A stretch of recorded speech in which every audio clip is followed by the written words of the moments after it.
എന്തിനാ നാണിക്കുന്നേ? അമ്മേ, ചേനടുത്ത് ഞാൻ പല പ്രാവശ്യം പറഞ്ഞിട്ടുണ്ട് നിക്കറെടുത്തല്ലോ. ഇന്ന് അവന്റെ അന്തിയാണ്.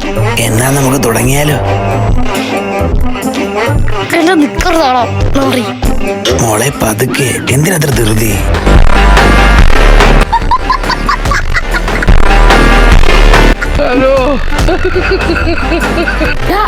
അയ്യോ മോളെ, റൈഡ് ഓടിക്കോ.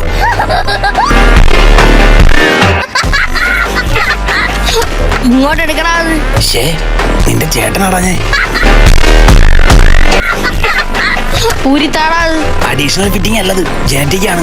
നിന്റെത് കൊച്ചിനെ കൊഴിഞ്ഞോയെന്ന് പറഞ്ഞ് അയ്യമ്മ എന്നെ നിക്കറേ അരുത് മോനെ, അരുത്. ഒരു കഴിവാത്ത നിക്കറിന്റെ പേര് സ്വന്തം ചേട്ടനോട് കണക്ക് പറയരുത്.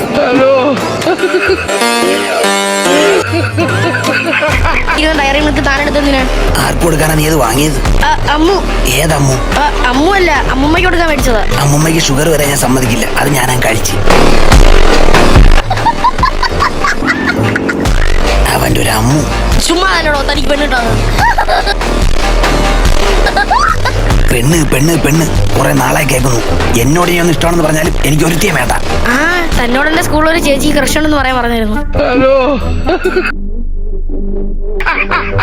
ഇനിയും പറഞ്ഞൊരു കാര്യമില്ലല്ലോ, തീരുമാനിച്ചു കഴിഞ്ഞല്ലോ. ഒരു പാവം പെൺകുട്ടിക്ക് വേണ്ടി ആ തീരുമാനം മാറ്റാൻ ഈ ഏട്ടൻ തയ്യാറാണ്. ഒരു പെൺകുട്ടിയുടെ സന്തോഷത്തിന് വേണ്ടി ഏട്ടൻ അത് അക്സെപ്റ്റ് ചെയ്യുന്നു. അയ്യടാ, ഒന്ന് സെറ്റാക്കി താടാ. അമ്മൂമ്മേടെ പെൻഷൻ പൈസ എവിടെ വച്ചേക്കുന്നത്? അതൊന്നും പറയാൻ പറ്റില്ലേ. അപ്പൊ ആ ചേച്ചിയെ വേറെ ആമ്പിളരുണ്ടോ? പച്ചരി ഇട്ട് വെച്ചിരിക്കുന്ന ബക്കറ്റിൽ 2 മീറ്റർ താഴ്ചയിലുണ്ട് പൈസ. ആ കുട്ടി ആരാ? ഞാൻ വെറുതെ പറഞ്ഞതാ, ഒരാളില്ല.